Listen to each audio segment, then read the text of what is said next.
really good hooks. That is like my baby. So we go out every Monday, my partner here and I, and we'll shoot the video. And I actually develop the story as I'm out there. So I'm never like pen to paper script. I want to go out and see it. I want to see what we're going to show. Hello, everyone. Welcome to this week's episode of the YouTube Creators Hub podcast. Dusty here. As always, we have a wonderful guest for you today. I want to encourage you to do a few different things. Number one, subscribe to the show. If you're not, whether it be on our YouTube channel, your podcast player of choice, doesn't really matter to me. Number two, leave us a review. If we've helped you out along the way, reviews really help podcasts grow. And number three, go check out any of our services. We have our YouTube channel review service where I audit your YouTube channel for about 7 or 10 minutes in a recorded video.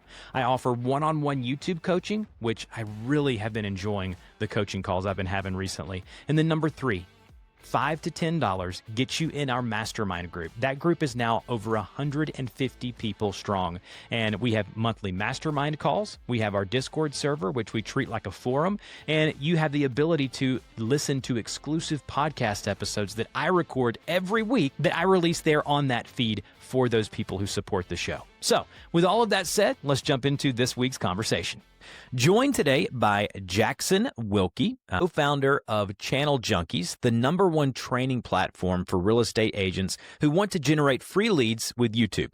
After building multiple 7-figure real estate businesses from scratch using YouTube for real estate, Jackson created the Living in City State YouTube system that helps agents dominate their local market with video. Jackson, how you doing today? Doing pretty good, man. You? I'm doing fantastic. I apologize about all the back and forth, but we are here on the interview, and I can't wait to pick your brain about not just YouTube, but real estate YouTube and just how to grow a business utilizing free long-form video. Yeah. Can you tell me kind of the origin story of your YouTube journey? Like, how did you start on YouTube? How did it happen? The coolest full circle story is you were one of the podcasts I was listening to like back in, I think, 2017, maybe.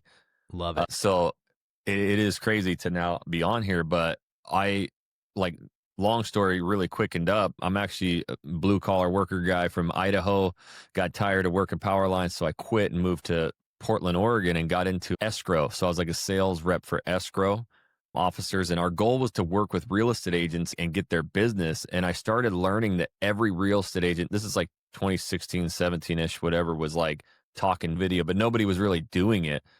So I like picked up a cheap little MacBook. I was pretty broke, started helping them shoot videos. And that's what launched me into doing videos. And again, with no experience. So I decided to get licensed as a realtor and I'm like, I'm going to kill it. And I shot videos every day and did your Facebooks. Back then, a lot of Facebook, some Instagram, LinkedIn, TikTok wasn't out.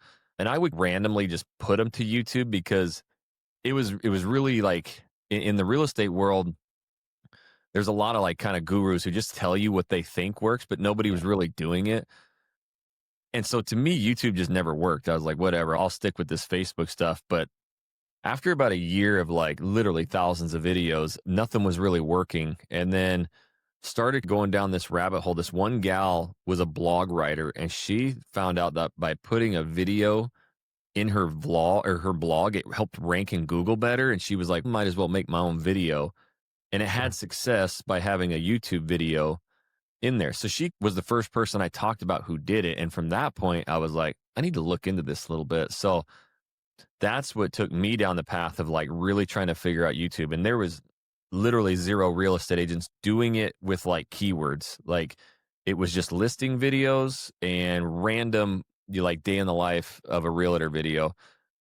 And that took me down a pretty long path. I started listening to your podcast, and then I really started watching Nick Nimmin, Brian G. Johnson, those dudes, because I was like, man, everything that these real estate marketers and people are talking about, it doesn't work on YouTube. I did my first like pros and cons of living in Portland, Oregon, right? And like I remember I searched one day, Portland, Oregon in YouTube. I just wanted to see what videos popped up. And there's a big YouTuber called like Briggs, World According to Briggs or something. He does all these like top 5 worst cities of around the country. And that was one of the videos. And I'm like, man, I think it's these top 5 neighborhoods and all that. So that was the journey of thousands of videos on other social media to actually learning, wow, there's a lot of search volume coming about what it's like to live in Portland. And we, like, the very first video we did, I think, was a top 5 neighborhood of Portland, Oregon, and like pros and cons of living in Portland. And they didn't go off too quick because I didn't truly understand SEO, descriptions, thumbnails, all the starting point of any YouTuber is kind of don't know any of it. But after a while, just to finish this up, what really catapulted was when I was listening to Brian G. Johnson, Nick Nimmin, they were like, you need to be using keyword research. You need to really understand how many searches. And I downloaded, TubeBuddy really wasn't good back then. I can't remember the one I used. Might have been vidIQ or? It was pre that. It was like Oh, yellow. okay. And it was the first one that I really used that when I typed in like Beaverton, Oregon, for instance. So I had keywords everywhere, but I learned that kind of back in the day only pulled Google traffic. Google, Beaverton, Oregon was searched 31,000 times a month. And I went to YouTube and pulled it. It was TubeBuddy and another one, but it was 370,000 searches a month. And I'm like, holy shito. I was like, Beaverton's getting searched 10, 12 times a month more on YouTube than Google. So I told my business partner, I'm like, hey, we need to go out and vlog these areas and show it. It's getting searched like crazy. And we did one, and that's what just took off. So that was really the origin story of YouTube for me. I love that. And since then, you have helped countless realtors with their business on YouTube and really built the model that a lot of creators that are real estate agents use today. Now, Channel Junkies, explain to me what that is. What is that channel? Who is your audience? What are your kind of business strategies and plans there on that channel? Yeah. So I have multiple, I probably have 15 YouTube channels at this point of all different stuff, but Channel Junkies was like my parallel of, wow, I figured something out here with this YouTube for real estate thing. I'm going to document it too. And so it really just started as me like figuring out YouTube. There was nobody more obsessed with YouTube than me when it came to real estate agents. And I think I have that origin story as many YouTubers of I got obsessed. And so I started documenting it with Channel Junkies. And that in turn got the attention of a lot of real estate agents. Fast forward to today, I don't know how many thousands of videos I've put on Channel Junkies, but it's basically all just teaching the evolution of YouTube. And in that, you cannot search a city across the country that doesn't have a living in like Dallas, Texas, living in Phoenix, Arizona, living in Coeur d'Alene, Idaho YouTube channel. And I developed that whole system, which at first my YouTube channel was just Jackson Wilkey. And then we changed it to like our team name, like the Real Agent Now group. And one day I had this epiphany.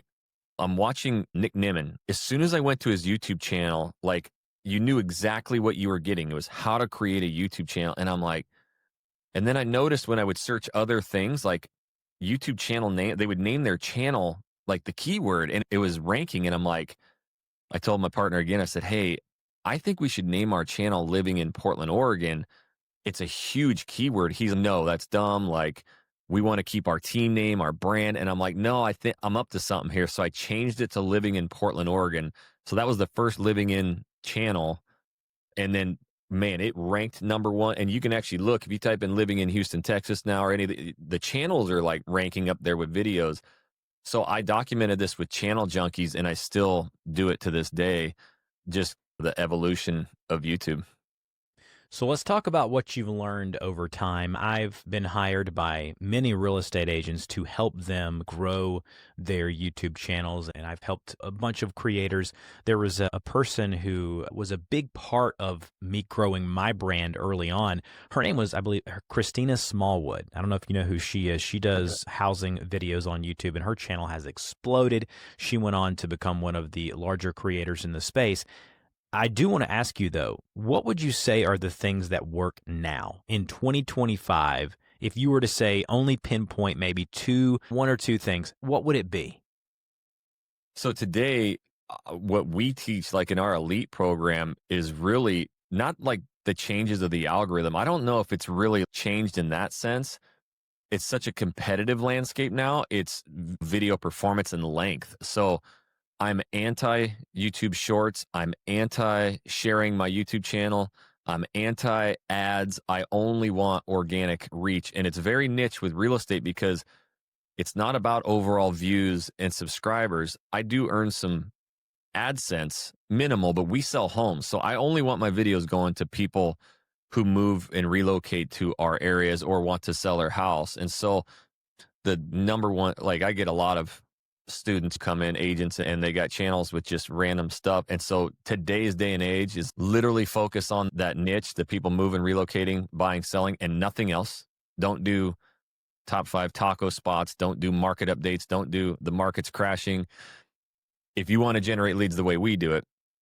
And 2 is length of video. I only release, we bumped it up to 2, but for years, once I got my channel established, I do 1 video on Saturday mornings.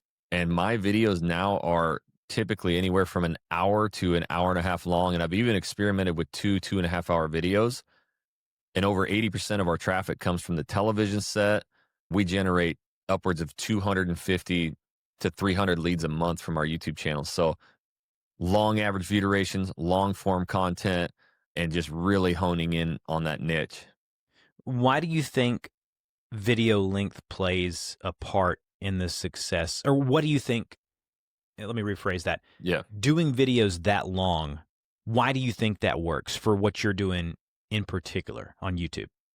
A couple of factors. And one is the competitive landscape. So back when I started, and the craziest thing, Dusty, once I figured it out, I started traveling the country to all the best relocation markets, and I could fly in for 2 days, shoot 20 videos, and upload those things and automatically rank and just dominate the market. Now I've been teaching it so long, and there's so many agents that kind of just go shoot 6, 8 minute, 10 minute, 12 minute videos doesn't work anymore because there's so many good videos out there and agents really putting in a lot of effort. So when my Houston channel, which is where I live now, and one of the biggest relocation markets, was the dominant channel, and then I noticed it really started to fade and drop off, mainly because, dude, I'm running 13 channels across the country.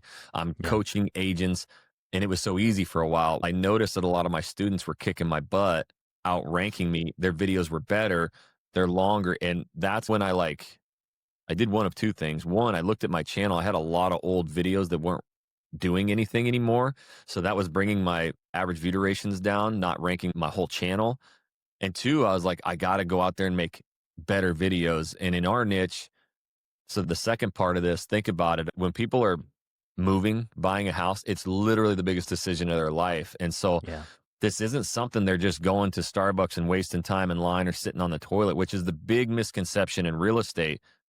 Buying a house and moving is something that people plan for 30 days, 3 months, 9 months. And we've had people 5 years out planning this stuff, and they watch at length, and they're just like dying for that information. So once I started getting our channel back going, longer videos and longer 20, 30, 40 max. And one day we were out pretty far, and this video was pretty long, and I was going to cut it into 2. And I was like, you know what?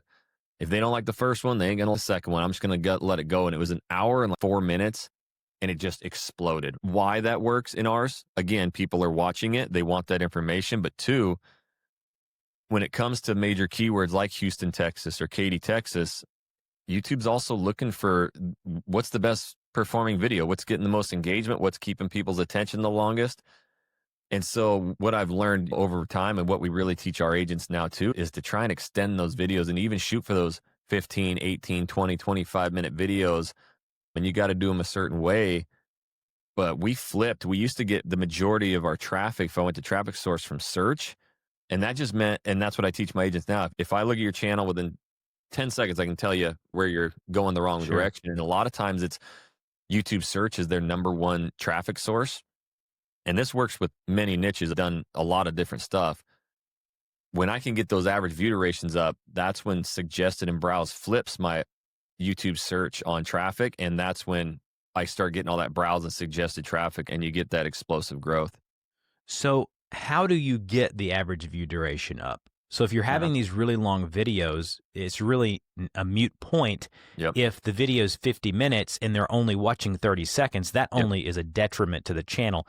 So the only reason that it would be a positive thing to do videos of this length is if people are watching a long time. And again, not only is that increased watch time for your channel, YouTube loves it because time on platform is increased and they love that metric. So what do you do and what do you teach to keep people watching the videos longer?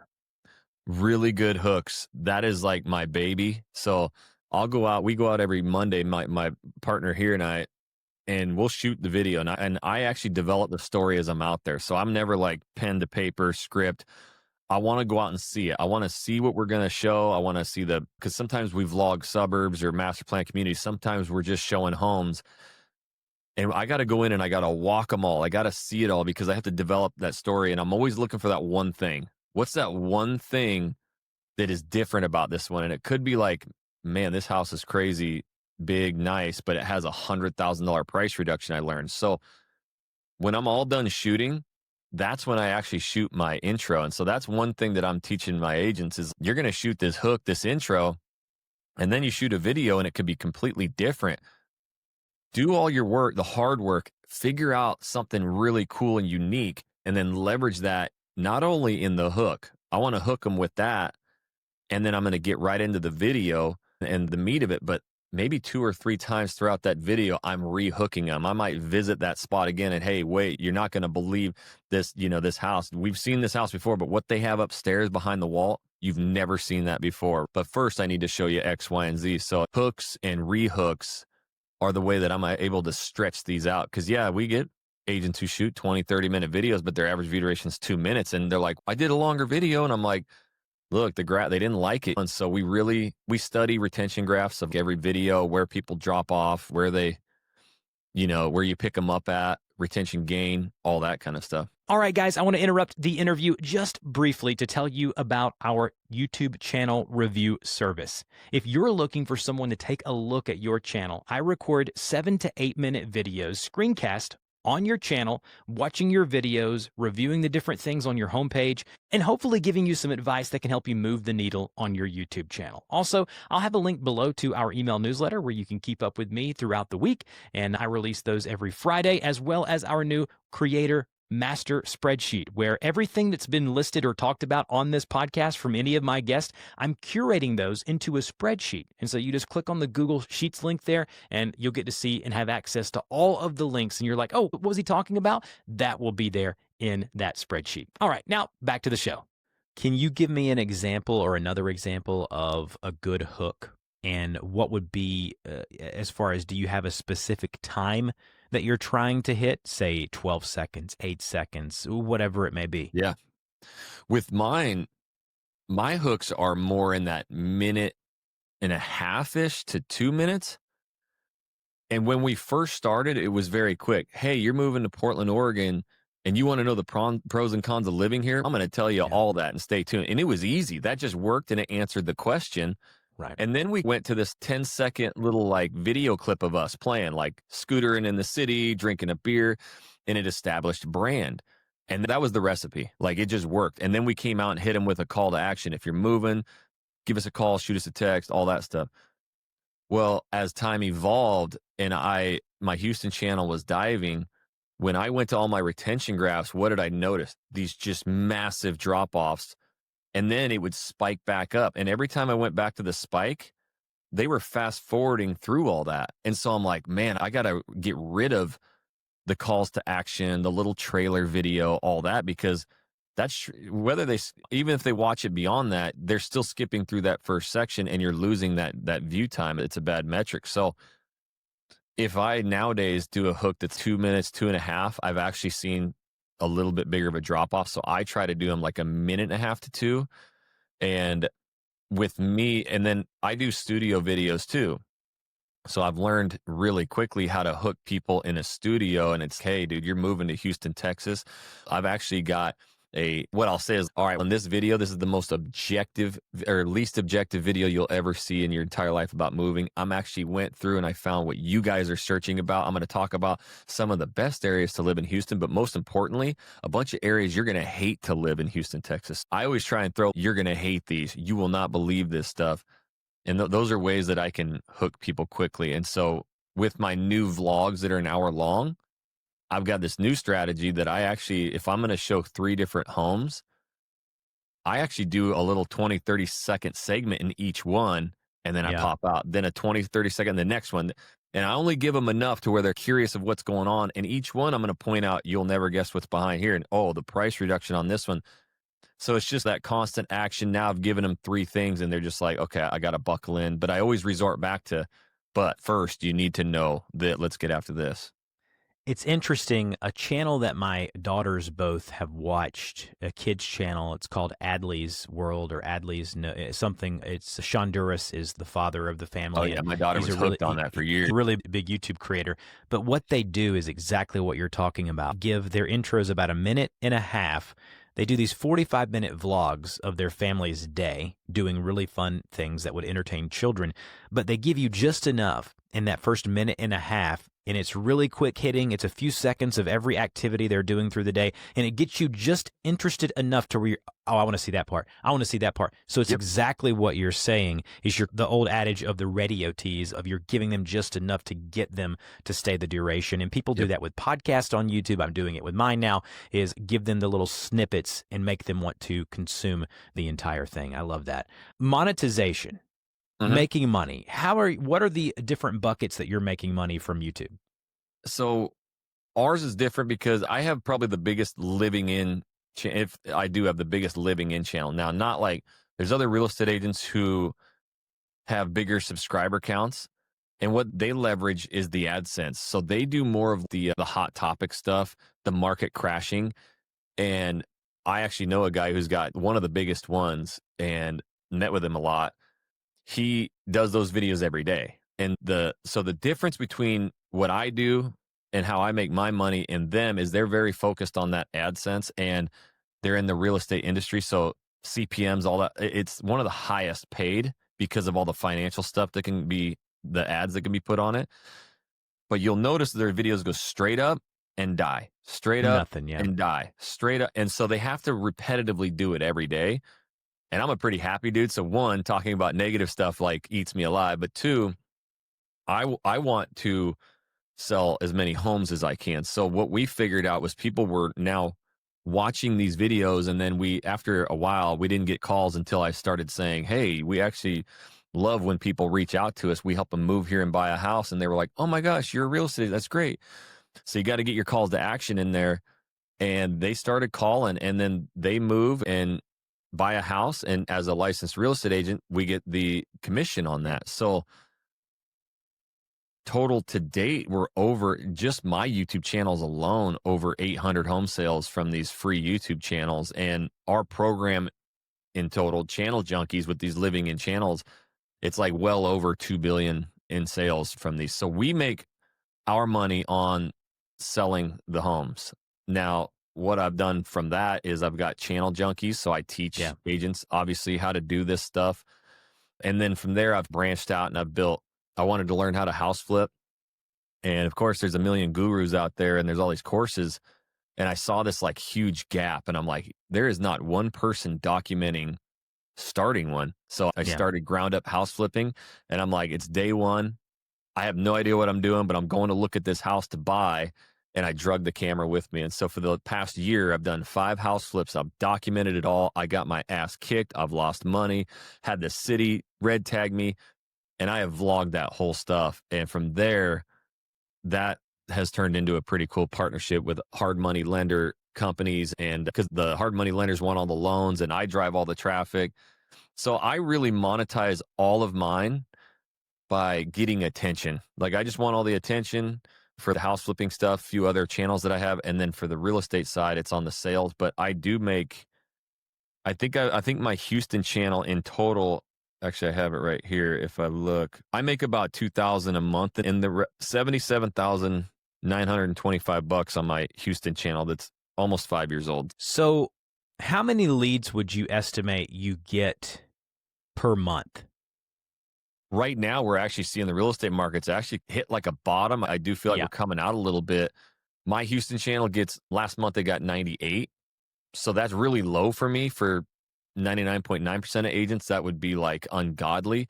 Our students typically, like and this is not a quick thing.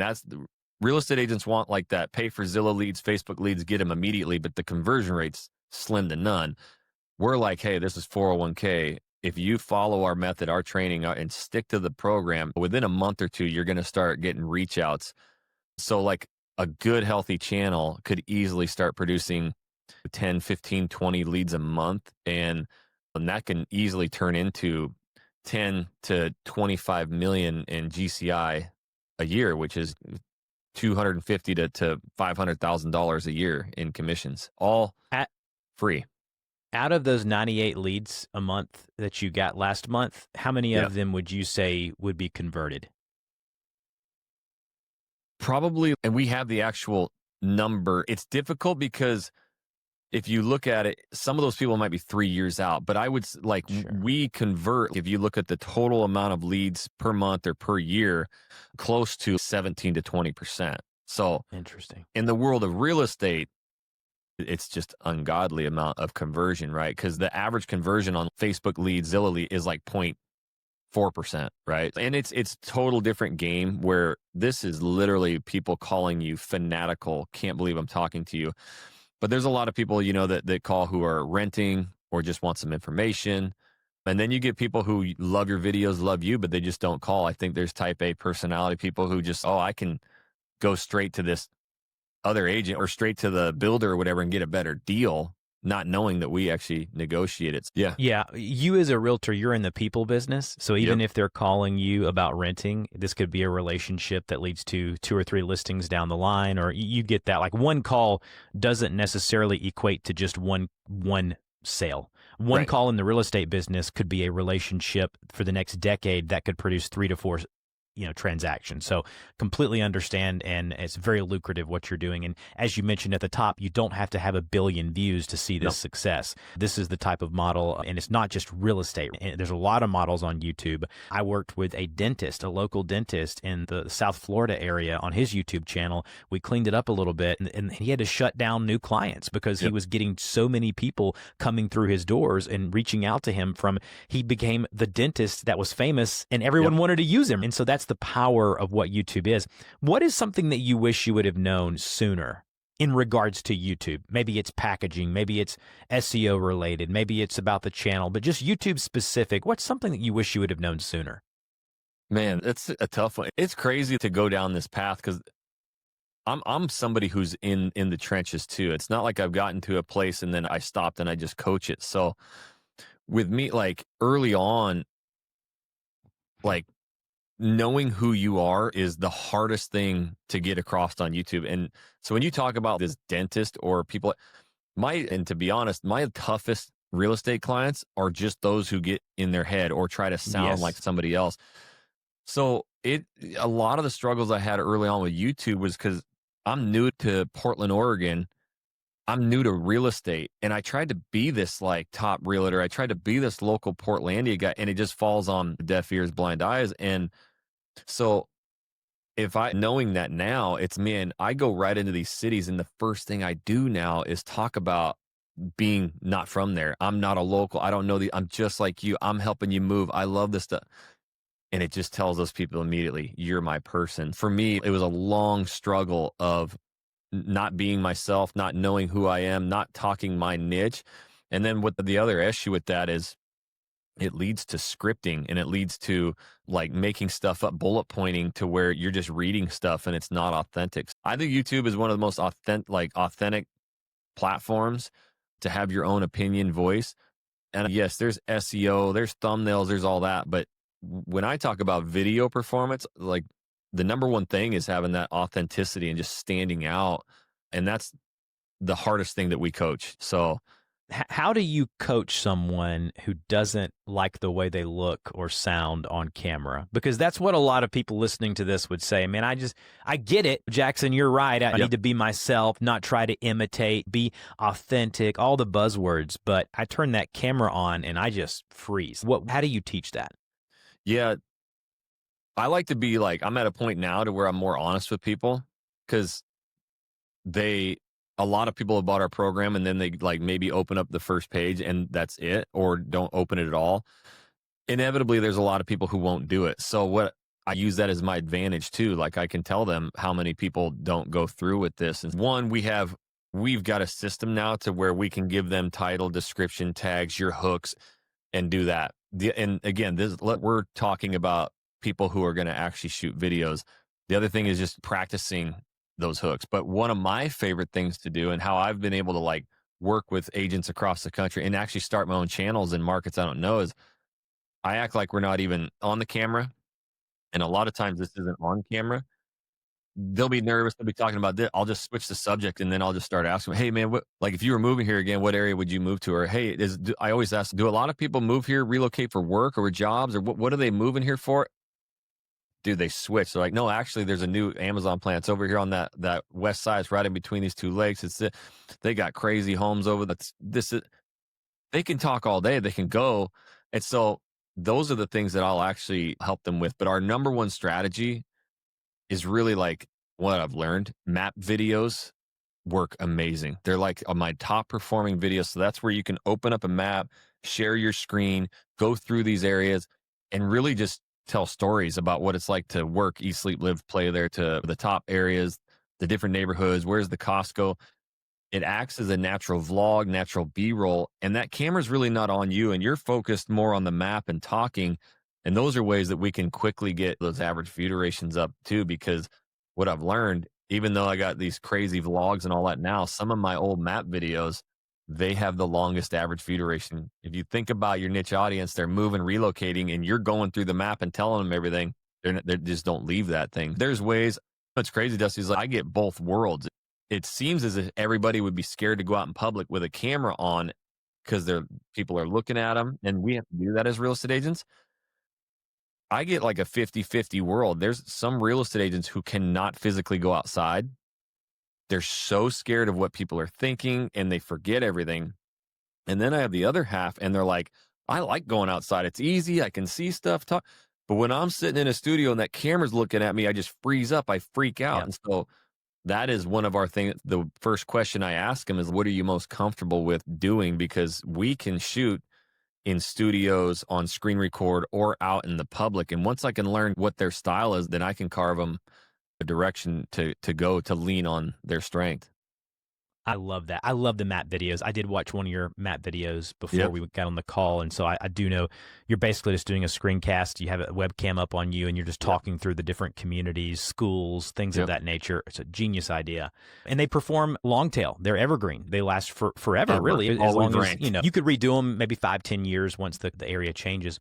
Final question for you as we close out. It's something I'm going to start doing is getting a question from our group. We have a group called the Creators Corner where people can pay $5 to be a part of that group. They get exclusive podcast episodes, they get mastermind calls, and they're now going to get to submit questions for our guest every week. The question this week is this: what is the biggest mistake that you see most creators doing?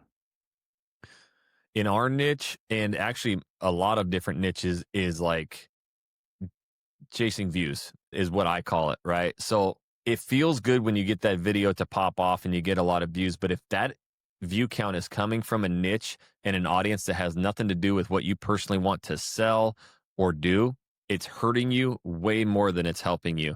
The discovery of like your ideal niche audience through search first and then browse suggested later is the most important thing. So I have a multitude of realtors, and I'm talking agents who've had channels that have 3,000 subs, 10,000, all the way up to 45,000 subscribers who get 0 leads on their channel.